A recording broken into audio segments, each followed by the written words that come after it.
As the ambulance pulled away from the burning building, Alexander Reeves stared out of the window, his mind a whirlwind of thoughts.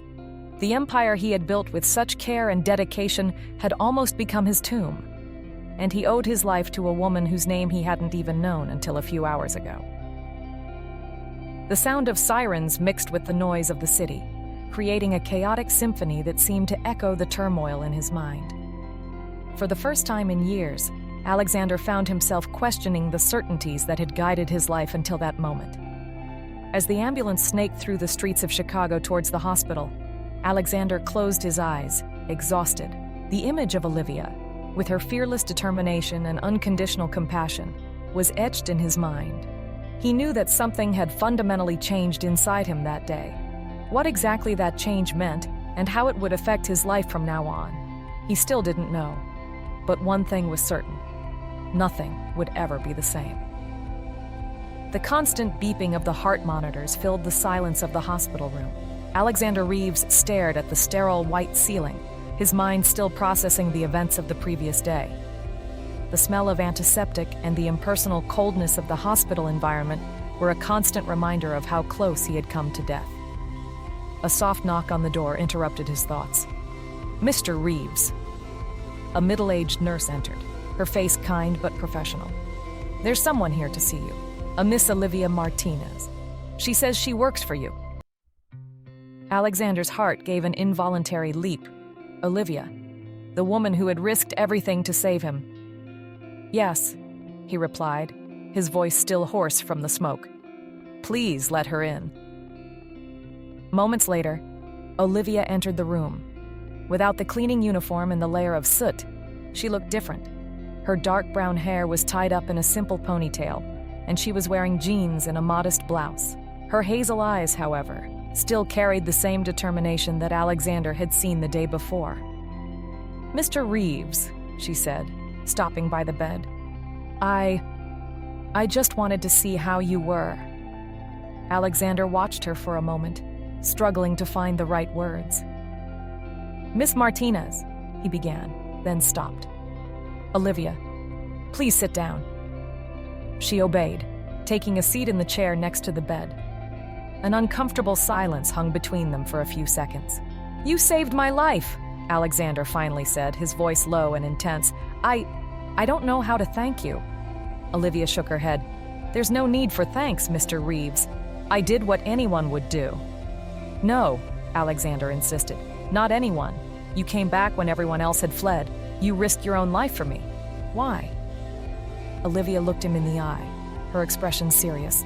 "Because it's the right thing to do. Every life has value, Mr. Reeves, including yours." Her words hit him like a punch in the gut. How many times had he ignored this fundamental truth in his relentless pursuit of success?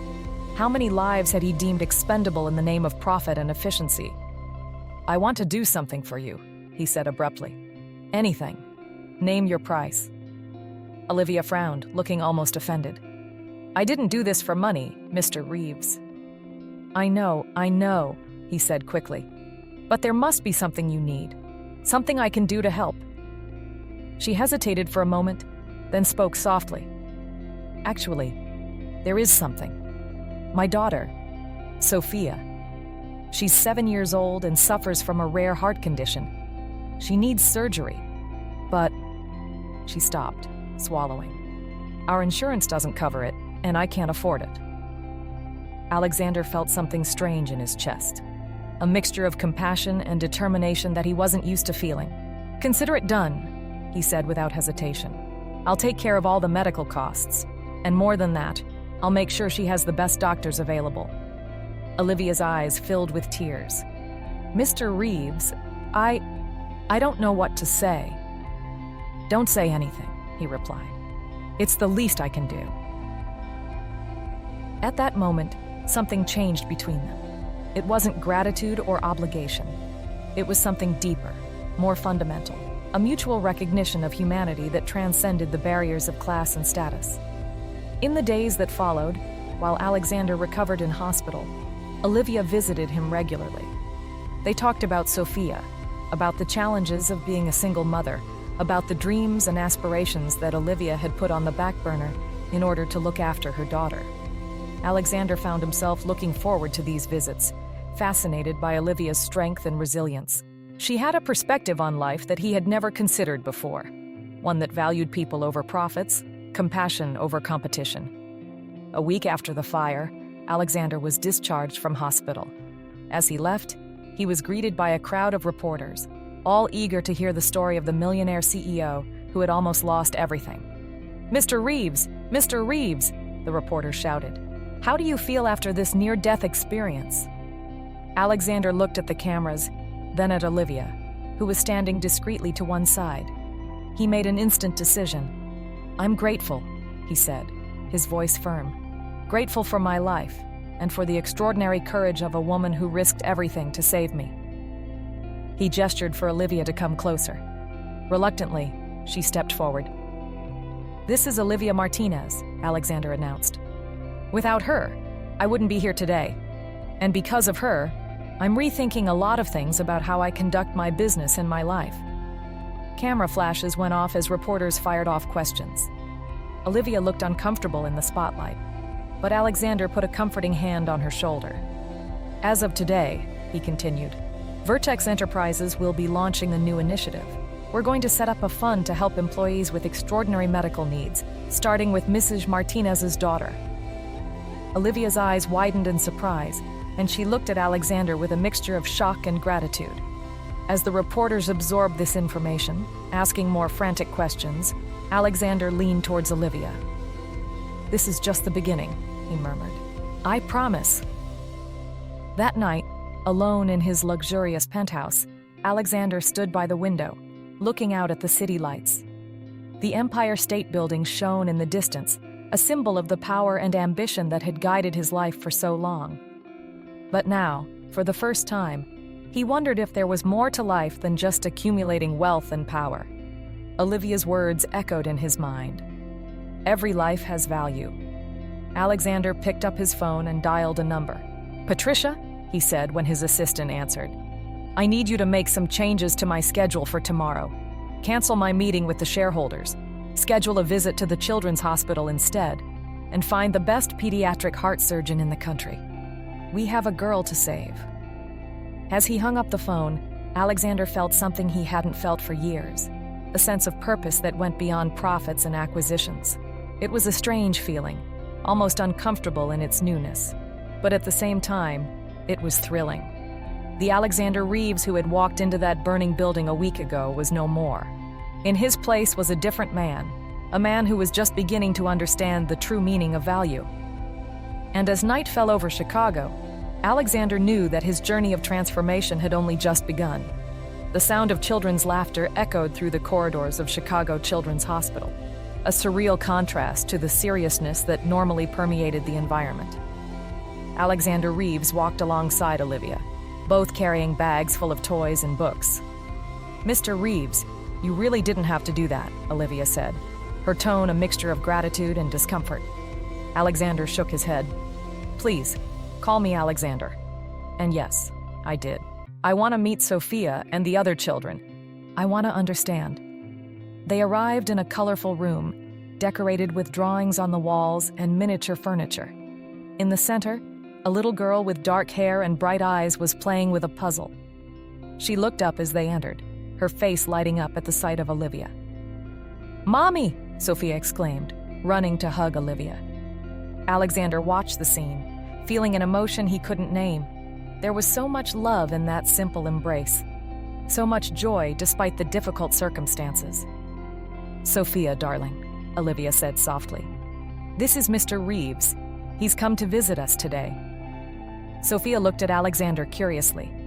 "Are you the man Mom saved?" Alexander knelt down to be at her eye level. "Yes, it's me. Your mother is a true hero." The girl smiled, a smile that lit up her whole face despite the paleness of her condition. "She's the best mother in the world."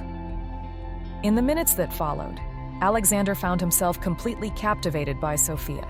She was intelligent, funny, and full of life, despite her illness. They put puzzles together, read stories, and laughed at silly jokes. Olivia watched the interaction with a mixture of surprise and excitement. This was not the Alexander Reeves she knew from the pages of business magazines or the corridors of Vertex Enterprises. This man was kind, patient, and genuinely interested. Later, as Sophia dozed off, Alexander and Olivia chatted quietly in the hallway. "She's amazing," Alexander said, looking out of the bedroom window where Sophia was sleeping. "How does she manage to be so positive in the face of all this?" Olivia smiled sadly. "Children have incredible resilience, but it's not easy. Every day is a struggle." Alexander turned to her, his expression serious. "I spoke to Dr. Carrington this morning. He's the best pediatric cardiac surgeon in the country. He's agreed to take Sophia's case." Olivia's eyes filled with tears. "Alexander, I don't know how to thank you."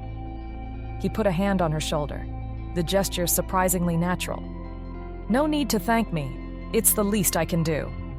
Just then, Alexander's cell phone rang. He looked at the screen and frowned.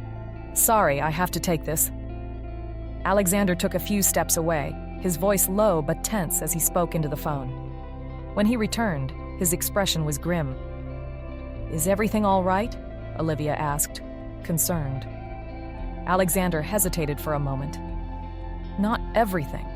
It seems that not everyone in the company is happy with my new priorities." "Oh," Olivia said softly. "I'm sorry. I didn't mean to cause trouble." "No, it's not your fault," Alexander assured her quickly.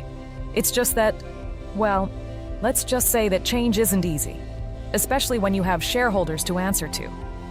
Olivia studied him for a moment. "Are you sorry about helping me? I mean, not for a second," Alexander replied without hesitation. "What I'm doing now, for the first time in years, I feel like I'm doing the right thing." Olivia's smile was like a ray of sunshine breaking through clouds. "Well, for what it's worth, I think you're doing the right thing too." They stood there for a moment, a comfortable silence between them. It was Olivia who finally spoke. "You know, when I was a kid, I dreamed of being a nurse," she said, almost absent-mindedly. "I wanted to help people, to make a difference, but life had other plans." Alexander looked at her curiously. "It's never too late to pursue a dream, you know." Olivia laughed softly. "Maybe, but with Sophia, with the bills, well, some dreams have to wait." Alexander was silent for a moment, an idea beginning to form in his mind. What if they didn't? Before Olivia could answer, a nurse appeared in the hallway. "Mr. Reeves, there's a group of reporters at reception asking for you." Alexander sighed. "I think it's time to face the music," he said with a wry smile. As they walked towards the reception, Alexander could feel the tension growing in his chest. He knew that his recent actions, the employee fund, the time spent at the hospital, had caused waves in the corporate world. Some called him a visionary philanthropist. Others accused him of losing focus. At reception, a wall of cameras and microphones awaited them. Alexander felt Olivia hesitate beside him. "You don't have to do that," he said softly. "I can deal with them on my own." But Olivia straightened her shoulders and shook her head. "No, we're in this together." The questions came fast and sharp. "Mr. Reeves, is it true that you're diverting company funds to charity? There are rumors that the board is unhappy with your recent decisions. Any comments? Ms. Martinez, what exactly is your relationship with Mr. Reeves?" Alexander raised his hands, asking for silence. When he spoke, his voice was firm and clear. "Ladies and gentlemen, over the last few days, I've learned a valuable lesson about what really matters in life. Yes, I am making changes at Vertex Enterprises. Changes that I believe will not only benefit our employees and their families, but will also make our company stronger and more sustainable in the long term." He paused, glancing at Olivia before continuing. "As for Ms. Martinez, she's the reason I'm alive today, and thanks to her, I'm rediscovering the kind of leader and person I want to be." The cameras flashed furiously, more questions being thrown at them. But Alexander was already guiding Olivia back to the elevator. "Wow," Olivia said as the doors closed. "That was intense." Alexander laughed. the sound surprisingly light. "Welcome to my world, although I must say, it's a world that's changing fast." As the elevator rose back to Sophia's floor, Alexander found himself thinking about the future, the changes he wanted to make, the challenges he would face. But for the first time in a long time, he wasn't just thinking about profit and loss. He was thinking about people, of lives he could impact, of a brave little girl struggling with heart disease, and of a remarkable woman who had risked everything to save him, not just from the fire, but from himself. The elevator stopped, and the doors opened. Alexander looked at Olivia and smiled. "Ready to face whatever comes next?" he asked. Olivia smiled back, her eyes shining with a mixture of determination and hope. "Together?" she asked. Alexander nodded. "Together." And with that, they stepped out of the elevator, ready to face whatever challenges the future might bring. Alexander Reeves' office at the top of Vertex Enterprises looked different that morning. The shutters, normally closed to block out the distractions of the city below, were open, allowing the Chicago sunlight to flood the space. In the center of the solid mahogany desk, where once stood only a state-of-the-art laptop, now stood a picture frame with a photo of Sophia smiling from her hospital bed. Alexander adjusted his tie, mentally preparing himself for the meeting that was about to begin. Over the last few days, he had stirred up a corporate hornet's nest with his new initiatives, and he knew that the board of directors would not remain silent for long. The door opened and Patricia, his assistant, entered with a worried expression. "Mr. Reeves, they're here." He nodded, taking a deep breath. "Send them in, Patricia,"